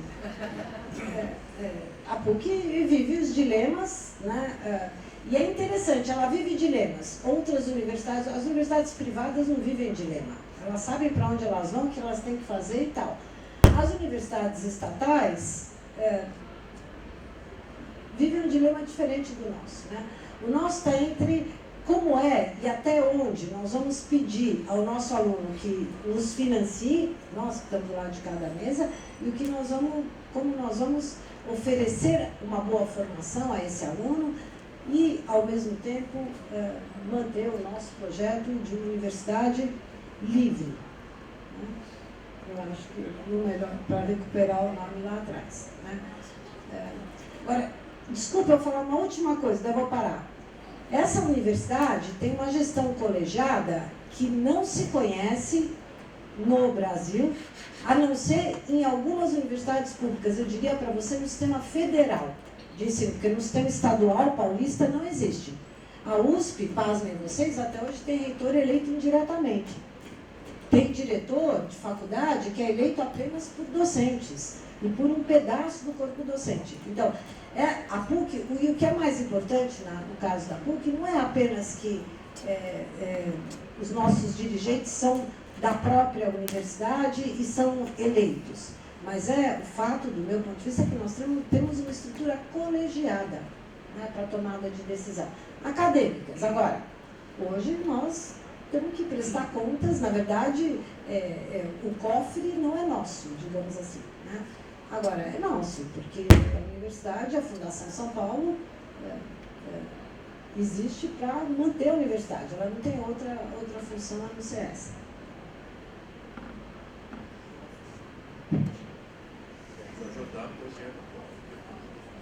Professora Antonieta.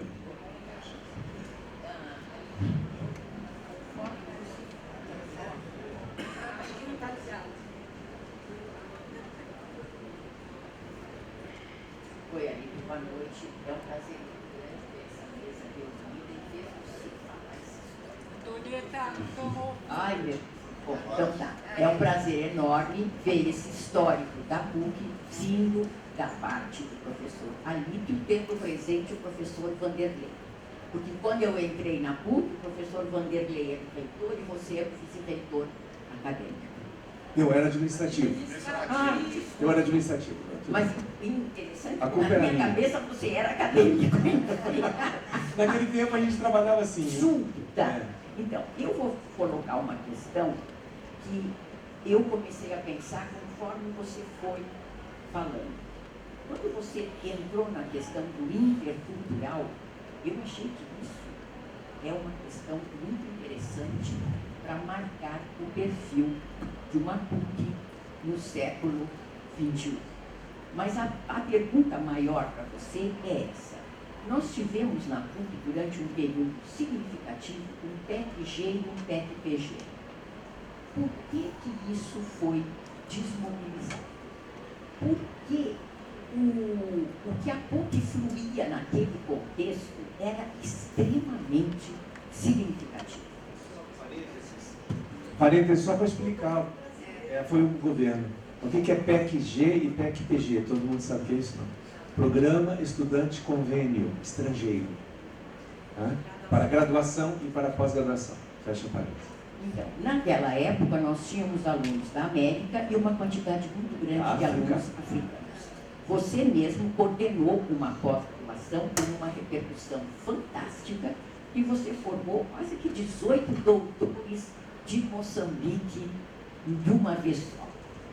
Então, quando se fala a dimensão que a PUC pretende ser de internacional, e agora você trouxe essa palavra intercultural, a minha pergunta é essa: por que nós não temos mais condições de acolher esses estudantes que vêm fora da nossa língua, fora da nossa nação e até então fora do continente? Porque naquele contexto, e até hoje, se alguém for na África e falar na PUC, nossa, nós vamos ser elogiados eternamente pelo trabalho que foi feito. Você lembra que você orientou pessoas extremamente capazes e que saíram daqui e ocuparam outros cargos importantes. Então, o que me preocupa... Ministérios em Moçambique, Exatamente. 3 ministérios. Pois é, então, por isso é que me preocupa, por que a gente não consegue, eu não sei nem retomar isso, se isso é possível, mas por que a gente não consegue investir nesse universo pensando o quê? A Unilab já está seriamente ameaçada. Independente disso, a questão dos povos africanos entra numa crise muito forte. Há um desmantelamento enorme.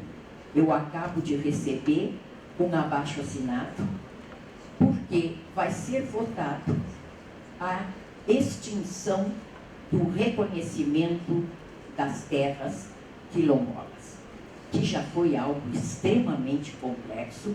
Mesmo assim, vários conseguiram uma certa estabilidade. Agora, isso também entra em crise. Então, num contexto de... Além da demarcação de terra indígena também. É isso que eu ia dizer. Tá Além ameaçado. disso, quem viu o filme Martírio não vai esquecer do que está acontecendo com as comunidades indígenas, ainda mais agora que o Temer autorizou a bancada do ruralista a abrir uma estrada em terras indígenas. Então, eu sinto que tem aí uma questão muito violenta, muito agressiva, e eu fico imaginando que talvez pudéssemos pensar em conjunto em possibilidades que a PUC tem condições de gerir. Seria isso. Eu vou fazer uma observação só. a partir, pelo menos a parte que me toca de acompanhamento, duas iniciativas que a gente encarou, uma do lado de Moçambique e outra do lado de Angola, muito recentemente. Um projeto de Angola, por exemplo, né, já estava com desenho, etc., e não caminha, está parada. A Nádia está aqui, ela participou num certo momento da proposta da Universidade Católica de Angola. Qual é o problema? Quem é que financia? Eles não financiam, eles não têm, não há organismo, o Banco Mundial, que durante um certo tempo, lá atrás, financiou aquele grande projeto nosso de Moçambique, foi o Banco Mundial. Uma linha social do Banco Mundial, por incrível que pareça, e que a gente aproveitou, né? Houve lá uma abertura de um edital internacional, de que nós participamos, etc., e com isso, então, a gente teve recurso para poder fazer aquele projeto. Mas hoje, minguou. Quer dizer, não tem, as fontes de financiamento estão minguando, quer dizer, e por isso que a gente não pôde dar uma resposta, por exemplo, Angola, que tinha uma proposta de implantação de um mestrado e um doutorado em educação lá, na Universidade Católica, em convênio conosco, que a gente não pode dar resposta, porque do lado de cá nós não temos, o governo brasileiro não tem, eles não tinham como, então a coisa está parada. Em algum momento vão tentar encontrar alguma fonte de financiamento.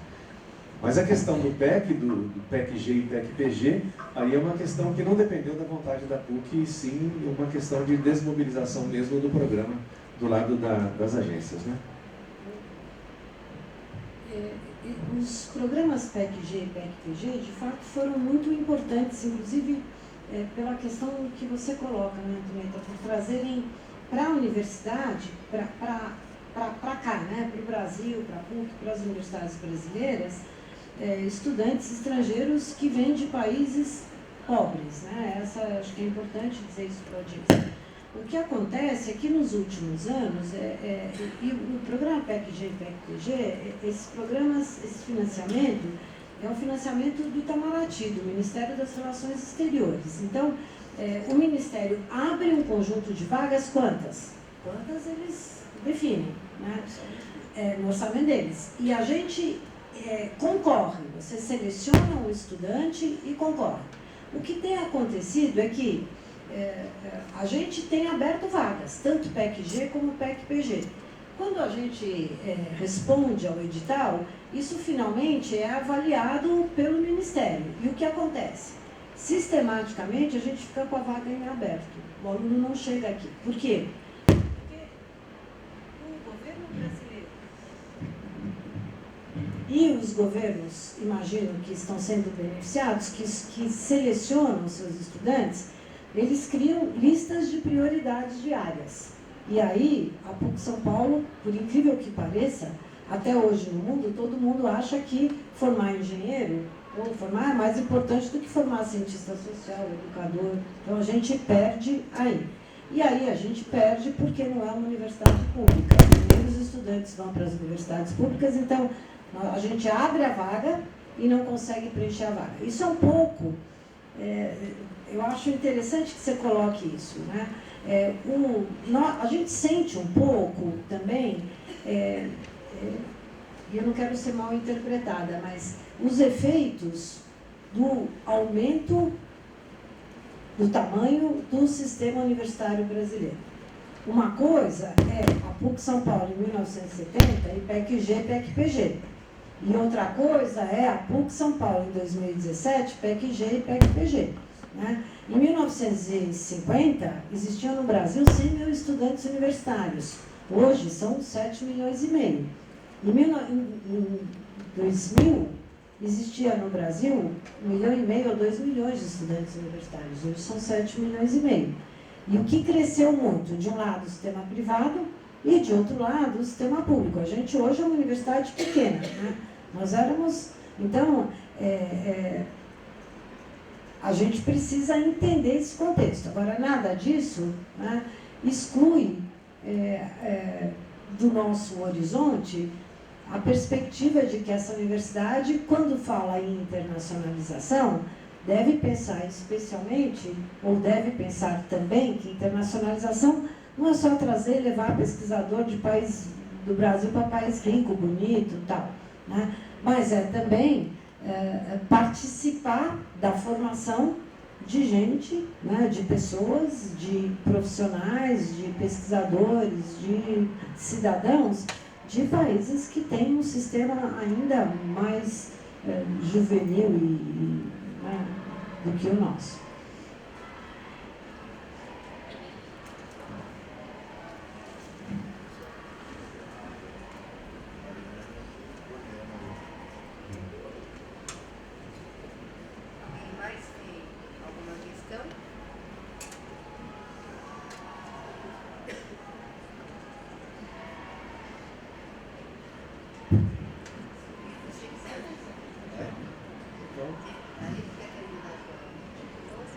Olha, então, para terminar, da minha parte, só da minha parte, ou seja, numa perspectiva mais analítica, eu olho para a história da PUC, vejo que o que ela conseguiu realizar em condições imprevisíveis na ocasião, né? Entretanto aconteceram, então nós estávamos dizendo um pouquinho antes, né? Embora tenha havido por lá atrás um projeto, aquilo que de fato acabou se constituindo os traços identitários mais fortes da PUC foram fruto de circunstâncias que foram utilizadas, empregadas, aproveitadas com inteligência. Eu penso que o seguinte, as circunstâncias hoje não são nada favoráveis do ponto de vista de fechamento político, de um horizonte muito sombrio politicamente mais à frente, sem falar da questão econômico-financeira de sustentação material, digamos, da universidade. Então, eu acho que nós temos aí um horizonte de preocupações. Mas, aquilo que de fato não faltou nesta universidade nos últimos 40, 50 anos, eu acho que menos do que nunca está faltando. E nós temos, né? Menos que nunca está faltando. Nós temos, que é pensamento. Né? Pensamento crítico, uma sensibilidade política para se dar conta de que o país vive momentos dramáticos de sua história e de que nós temos aí cabeças, pensamento mais do que suficiente para poder tocar em frente projetos inovadores e projetos de superação de tudo aquilo que hoje está limitando a vida cultural brasileira. De modo que eu olho, desse ponto de vista, eu olho com muito pessimismo para o futuro do país, mas apesar disso, contraditoriamente, eu olho com muito otimismo para o futuro da PUC.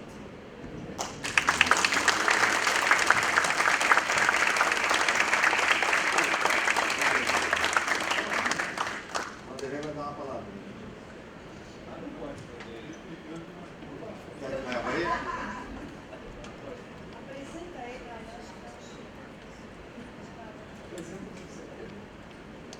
Eu fui formado na área do direito e aí fui morar no Rio de Janeiro e participei de um movimento social que era Escola pelo Rádio. Então, naquela época, tipo Paulo Freire e tal, a escola abriu para a sociedade brasileira e o rádio era fundamental, principalmente no norte, no nordeste e no centro-oeste. Aí fui mudando minha cabeça e fui para Ciências Sociais. Então, fiz mestrado, doutorado em Ciências Sociais, eu sou um sociólogo, né? Mas um sociólogo aberto, tanto para Ciências Sociais como para Educação e outras áreas. E principalmente também para essa coisa que foi apresentada aqui muito bem, que é a igreja, né? Igreja, o catolicismo, que nós estamos vivendo também, né, no plano internacional, um momento difícil, um momento complicado. Né? Então nós tivemos Buga, tivemos Medellín, que foi uma maravilha, mas hoje a coisa está realmente difícil. Né? Tem um papo muito bom. É pena que ele seja argentino, né? Mas ele é muito bom. Então, isso eu acho que é uma contribuição que a PUC pode fazer, né? Retomando um pouco o seu passado histórico, e com tudo isso que foi apresentado aqui, as perspectivas novas para o futuro, o que a gente poderia fazer hoje para mudar um pouco a estrutura institucional da Igreja Católica, tanto no plano internacional como no plano nacional.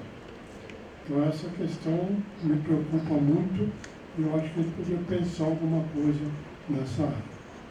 Então, agradeço muito a participação de vocês, somente as questões foram levantadas, né? E vamos continuar lutando, porque nós somos filhos da PUC.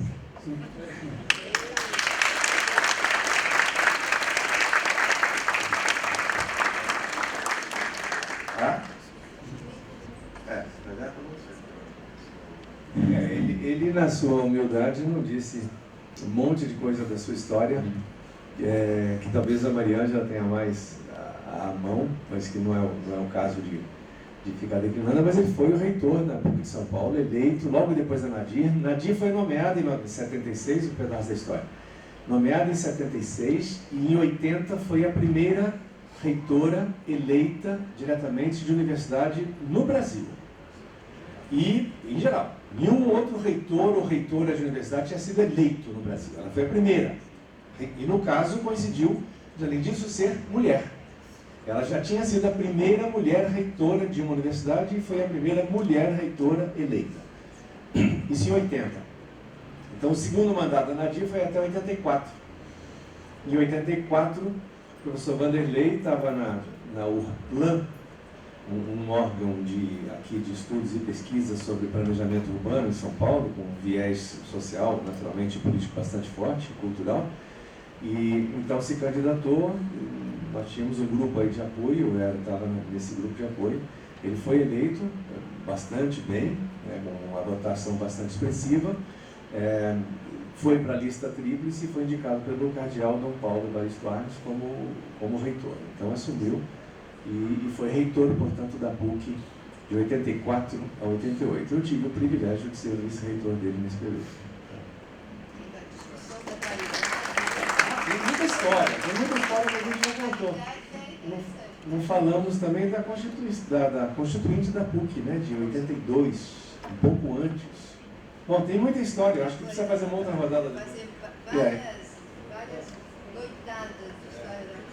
A gente nem falou do básico direito, da pós-graduação em 71, a Malha que lembrou, mas foi um momento também importantíssimo da PUC se apropriar e fazer um projeto único, que não teve, como ela disse, não teve nenhum outro projeto similar a esse em nenhuma outra universidade. E ele contribuiu decisivamente para a formação de uma identidade da universidade, com certeza. Bom, antes de encerrar, pequeno depoimento aqui, pessoal, também, de outro lado, a perspectiva do Alípio e do Vanderlei, porque eu entrei aqui justamente em 84. Então, você nos invadiu lá, não? Sim, então acho que era essa mesa aqui que vocês viam, acho que era aqui na 239. E eu, criticando a reitoria, o Alípio, o Vanderlei, mas eu passei por 3 universidades, GV, USP, também fiz medicina, e podia escolher, e escolhi aqui.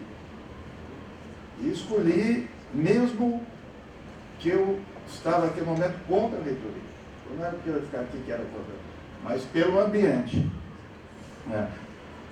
O ambiente aqui era impressionante. Então, falava, o reitor não está assim, falava mal do Vanderlei, mas é impressionante, o Alípio sentava aqui, a ProPUC, alunos, não sei o quê, discutia, conversava, debatia, etc., mas se encontrava. Essa que eu acho que é a questão. Então, acho que de tudo isso que foi dito, há alguma coisa.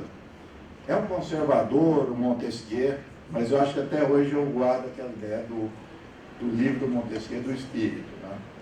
Montesquieu diz lá, o espírito das leis. Né? Se fosse estudar as leis, era pelo sistema jurídico. Mas não só as leis, o espírito.